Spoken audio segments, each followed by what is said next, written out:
Good evening from Parsley Hill Spaniels. We're going to have another evening spooky walk through the woods. It's a bit weird. Can you see that red and green light up there? It's a bit weird. Must be a tower. Never noticed it doing those colours before. Yeah, bit of a spook. So tonight is the eve of All Hallows Eve, so it's the evening before Halloween. Oh, it's Cheesy Peasy coming with us.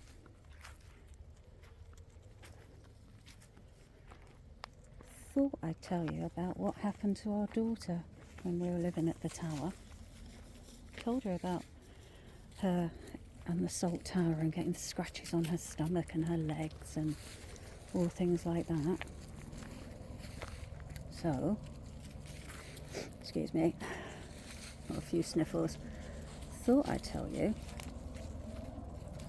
Oh, it's a helicopter. There we are. That's what those the flashy lights are. Thought I'd tell you about what happened whilst the Major and I Swiss. Go on, Swissy, off you go. The Major and I were on vacation. We were on holiday out in Canada. Actually, we were buying our first house in Canada. Anyway, while we were away, obviously our daughter was looking after our apartment in the old hospital block, and in the old hospital block all the windows are sash windows, and sash windows are windows that go up and down rather than open in and out. They go up and down, the best way to describe them, and they're all wooden. And whilst we were away, she said that during the day and also during the evening, not so much the complete night time, but late evening, early night sort of thing. So she said around 8-9 o'clock in the evening, and it would happen sort of like late afternoon as well. All the sash windows in the entire apartment in the flat would go up and down, up and down, up and down. Nobody making them go up and down other than an invisible force. And she said that was quite spooky. It happened a few times, but not when we got home.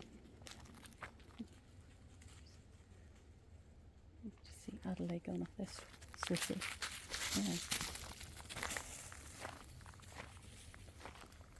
Which way shall we go then? Should we go this way? Okay, we'll go this way.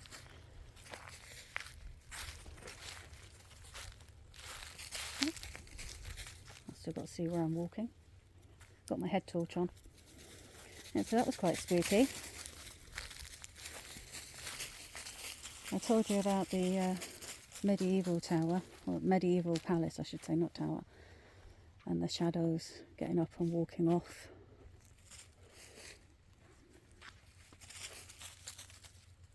Minutes after everybody else had got up and walked off. How about tell you about some gruesome executions that happened. 2 that happened in the tower and 1 that happened outside the tower. So, first of the ones that happened inside the tower, probably everybody knows, Queen Anne Boleyn lost her head at the at the whim of her then husband. Funny fact is, funny as in ironic, she was actually completely innocent of all her charges.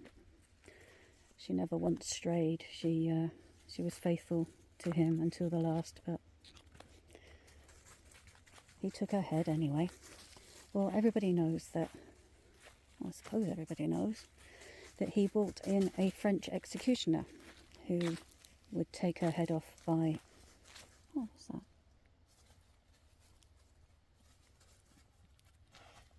What is that? Oh, no, I don't need everybody else to look. Thank you. What? What is it? What? Oh, it's ice. Wow. Anyway, French executioner came in to take her head off. Just wait for the camera to get back into focus. Are you going to go back in focus? There we are, it's better. French executioner came in to take her head off. Well, he took her head off so quickly that when he picked it up to say, "Behold the head of a traitor," which is what executioners had to do when they'd removed the head, her eyes were still looking around and her mouth was still moving as if in prayer still. And she had the blush to her cheeks as well. It's a bit spooky, isn't it? There's that light up there. Come on then. Go on, Gladys. I know. Yeah, got red eye. Oh. She hasn't got red eye, it's just the way the light's hitting her eye. Oh, there we go. Now, what do you know of Lady Jane Grey, the 9-day queen? She was executed within the Tower grounds, Tower Gardens. Poor thing. She was in the Beauchamp Tower, and she came out the Beauchamp Tower and had to step over the headless body of her husband, Guildford, laying on the floor at the front of the tower. And she got up to the scaffold, and she was only a young thing, and she was only slight. She was only 16. Heavens, 16. And she was told to keep still, and as you can imagine, she was very, very frightened. Actually, we all would be frightened, wouldn't we? Nervous. But she was told to keep still, and in that way it would be over quickly. No pain. Unfortunately, she moved at the last moment when the axe came down, and so it didn't sever her head, rather than go through the nape of her neck and down into her shoulder. She then had to be restrained before the head came off, and in fact it took a few more attempts for the head to come off. It wasn't a clean execution, and Queen Mary, who had ordered it, was actually there, and she had to be held back from going over and desecrating the body, because she said that's what happens to usurpers of the throne. Wasn't a nice woman, that one. Now let's tell you about the Duke of Monmouth. Duke of Monmouth was the eldest of 13 illegitimate children that King Charles II had. Him and his wife, the Queen, couldn't have any children, but he managed to have them with everybody else. And his eldest, I think actually most of them, he did acknowledge, and he made him Duke of Monmouth and head of his army. Well, when he died, everyone said to him, "Go on, you ought to take the throne. That's what your father wanted. You're a Protestant, unlike your uncle James. You're a Protestant. Uncle James is a Catholic. You take the throne." So he said, "You're all right." So he raised an army. So did Uncle James. Uncle James beat him. Uncle James became James II and took the throne after his brother died. Duke of Monmouth was thrown into the Tower, and then taken up onto Tower Hill, out of the tower, to be beheaded. Unfortunately, the executioner of the day wasn't the regular executioner. He was a guy by the name of Jack Ketch. Don't know if that's his real name or if it's just a name that they used to call the executioners. But anyway, this particular one was a part-time butcher, part-time executioner, full-time drunk. And he was absolutely hammered when it came to... It's gone really quiet. Where are the teddies? Oh, there's one. Anyway, he was absolutely hammered. They got him up there onto the scaffold, and the axe came down and went into his shoulder. The axe came down, went into his shoulder blades. The axe came down partly into his neck. It took 13 attempts of the axe, and even then the executioner then had to get his knife and finish off the sinews that were still holding the head together to the rest of the body. So a very bloody execution. Not a nice way to go. I can imagine it was quite painful and not humane in the slightest. Hello, Lucy. Anyway, remember, he is the late king's son. Courtier comes running to the tower and says, "Oh, right, before you go and execute him, he has to be executed within the tower. We can't have general public gazing upon the execution of royalty." And it was, "Oh, well, we've already done it."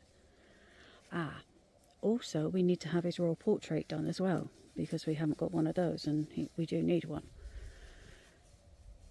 Yeah, well, you know, his head's not attached to his body, and he is pretty messed up, the body. So they called for the royal surgeon, who came, stitched the head as best as he could back to the body. Just trying to... Wow, shadows. Stitched the head back to the body best he could. They then got a metal collar and put it around his neck, cleaned up his face, dressed him in partial clothing on the upper part of his clothing, put him in a chair, secured him to a chair, I should say, put a wig on him, Stuart wig, and he had his portrait painted. And his portrait, that very portrait of a dead man, is hanging in the National Portrait Gallery.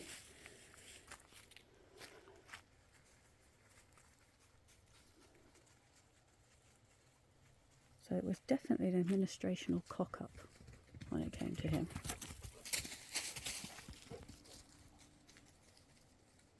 So if you can... No, I don't think you can. And just make out a few lights in the distance. Something going on up there. Not too sure what.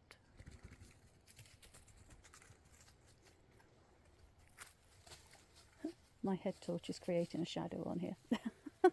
There we are. Oh, it's an Edward. Come on then. There we are. So there's a couple of gruesome executions. Hey, Boogie Mama, come on then. Let's go up and go and get some bickies. It's quite a chilly night as well. And of course I'm in flip-flops and a cardi, because that's all you need to walk in on a chilly night. I think it's about -4. It's a crisp night, it's nice. Loads of stars out. I wish I could pick up the stars on this. Oh, I think you can. There's a few there. That's good. I like that one. That's a really bright one. I'll have to see if I can get the northern lights on here as well for you. Don't think we're going to get them tonight. Oh. Edward's got the zoomies. There we go.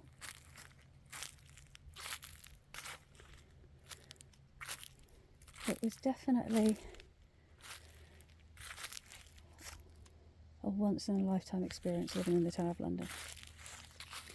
And you can imagine November through to March, on the cold evenings, you have the fog and the mist rolling in from the Thames, and you've got the cobbled streets, and you don't really have street lights in the tower. There's a couple, but they're not really as you would see in towns of today. They're more really there just to give you a bit of a bearing as to where you are in the tower, but that's all. Teddies think they're birds again. Right. Come on. Come on. Off we go. Teddies, come on, let's go. Come on. Come on. Come on. Yeah, and you. Off. Thank you.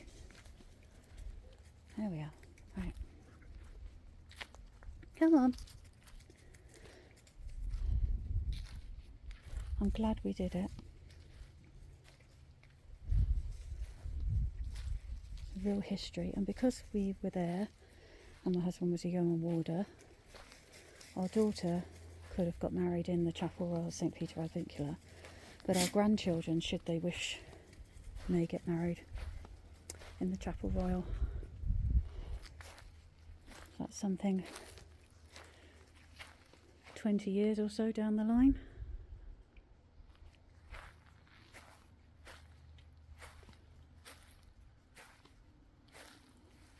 History. Anyway, I'm getting back to the house now.